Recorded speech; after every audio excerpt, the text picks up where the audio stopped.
Hello friend, আপনারা সবাই কেমন আছেন? আশা করি সবাই ভালো আছেন, সুস্থ আছেন। আমিও ভালো আছি, সুস্থ আছি। দেখুন, সকাল সকাল উঠেই আমি ঘটি মাজছি। থুড়ি সকাল সকাল কেন বলছি, সকাল তো অনেকক্ষণ আগে হয়েছে। এখন বাজে বেলা 12টা। তো এখন আমি আমার মেয়েকে ঘুম পাড়িয়ে রেখে দিয়েছি, আর আমি এখন ঘটি মাজছি। কেন জানেন? আজ নীল পুজো, মানে নীল ষষ্ঠী যাকে বলে। তো তার জন্য আমি একটুখানি গঙ্গায় যাব, উপোস করেছি। যাদের নাকি ছেলে মেয়ে থাকে তারাই এই পুজোটা করে। তো তাছাড়া এমনি সবাই করতে পারে পুজোটা।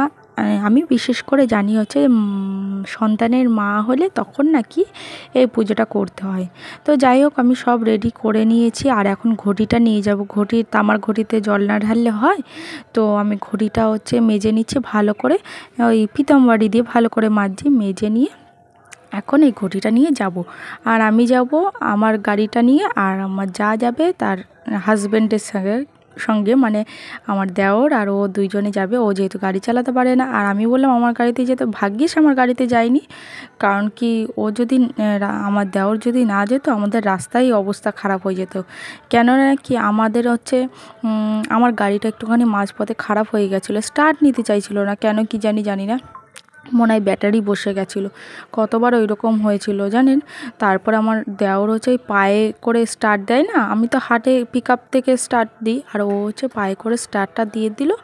তারপরে গিয়ে আমি মানে গাড়িটা চালাতে পারলাম, নইলে পরে আমি চালাতে পারতাম না। ওই রাস্তার মধ্যে যদি আমরা দুইজন মেয়ে ছেলে যেতাম, তাহলে কী অবস্থাটাই না হতো বলুন। তো যাই হোক, এখন আমি ঘড়িটা তাড়াতাড়ি করে মেজে নিই। আপনারা দেখতেই পারবেন রাস্তার মধ্যে আমি গাড়ি দাঁড় করে দাঁড়িয়েছিলাম, আর আমার দেওর সারিয়ে দিচ্ছিল। তো যাই হোক, এখন আমার ঘটি মাজা হয়ে গেছে। এখন আমি ঘড়িটা ভালো করে পরিষ্কার করে ধুয়ে নিলাম। ধুয়ে নিয়ে এখন মেজে নেব। আর ঘটি পেতলের জিনিস, তামার জিনিস একটু চকচক না হলে, কালো মতো থাকলে পরে লোকের সামনে দেখতেই বা কেমন লাগে। তো তারপরে এখন আমি ঘটিটা চকচক করে মেজে নিলাম। দেখুন কি সুন্দর লাগছে ঘটিটা, কি দারুণ লাগছে। তো যাই হোক, চলুন এখন দেখা হবে আপনাদের আবার রাস্তায় গিয়ে। আর আমি এই ওড়নাটা দিয়ে এখন ভালো করে মুখ টুক ঢেকে নেব, যাতে রোদ্দুরের তাপটা আমার মুখে না লাগে। দেখুন পুরো একদম ডাকাতের মতো লাগছে না দেখতে? তো যাই হোক, ডাকাতের মতো বেরিয়েছিলাম যেই, তারপরে এখানে দাঁড়িয়ে পড়েছি, কেন কি আমার গাড়িটা খারাপ হয়ে গেছে।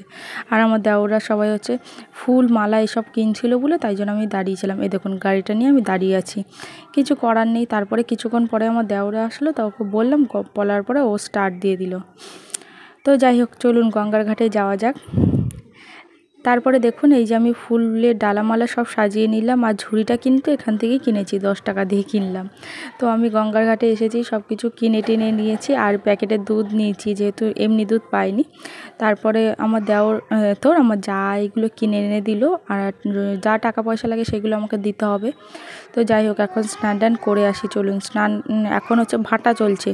জোয়ার আসলে একটু ভালো হতো, কিন্তু জোয়ারের জন্য কে বসে থাকবে বলুন? জোয়ার আসবে সেই 1টা 2:30-টের দিকে। তো অতক্ষণ বসে থাকলে হবে? এই আমরা সব কিছু মিটিয়ে যেতে যেতে আমার 3টে বেজে গেছে বাড়িতে। তো এইদিকে মেয়েটাকে রেখে এসেছি বাড়িতে, কারণ কি মেয়েটাকে নিয়ে গেলে তো আর হবে না, বাচ্চা কাচ্চা নিয়ে গেলে প্রচণ্ড ঝামেলা করবে, তাই জন্য আর নিয়ে যাইনি।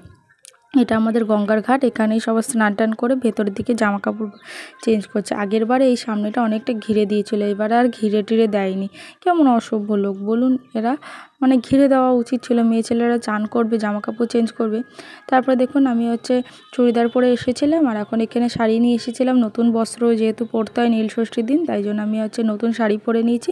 ওইদিকে আমার যেই জামাটা বানিয়ে দিয়েছিলাম সেই জামাটা পরেছে, আর ওইদিকে আমার দেওর বসে আছে, সব গোছাগুছি করার পরে তারপরে এইদিকে আমরা চলে আসলাম শিবের মাথায় জল ঢালতে। তো আমরা এখানে জলটা ঢেলে ঠাকুরকে পুজো দিয়ে একটু চন্দ্রমুক্ত খেয়ে তারপরে চলে যাব, কারণ কি ওই দিকে আর একটা পুজো হচ্ছে, ওটা ঠাকুরমশাই দিয়ে অনেকটা লাইন পড়ে। তো ওখানে আমরা যাব না, এখানেই যে বাবার মাথায় জল ঢাললে মানে মনে ভক্তি ভরে যদি জল ঢালা হয় তাহলে আর অসুবিধা হয় না, মানে ওই ব্রাহ্মণ কিছুই লাগে না, তাই না? তাই জন্য যাই হোক, আমার তো এইদিকে জল ঢালা হয়ে গেছে, ওইদিকে আমার যা ঢালছিল, আর আমি এইদিকে দাঁড়িয়ে একটু ভিডিও করে নিলাম। এইদিকে আমার যাওয়া হচ্ছে ধূপকাঠি কাটছিল, পুজো দেওয়া হয়ে গেছিলো, এই যে বসে বসে ধূপকাঠি কাটছে এখানে। আর বাইরেটাও একটুখানি পুজো দিতে হবে, এইখানটা দেওয়ার পরে বাইরেটা যাব, কারণ বাইরেটাও একটা শিবলিঙ্গ আছে, তো ওইখান বটগাছ তলায়, তো ওইখানটাও ইয়ে করবো। আরে দেখুন এইখানটা হচ্ছে মন্দিরটা, তার জানলা দিয়ে গঙ্গাটা দেখা যাচ্ছে, তাই না, কত ভালো লাগছে। তারপরে দেখুন এইদিকে আমি শাড়ি পরে এখন আমি হচ্ছে ঠাকুরের মাথায় জল ঢালবো। তো আমি প্রত্যেক বছরই আসি নীল ষষ্ঠী করতে। তো বিয়ের পর তো এটা হয়নি, ছেলে হওয়ার পর থেকেই আমি করেছি, মানে বিয়ের 2 বছর পর থেকে স্টার্ট করেছি।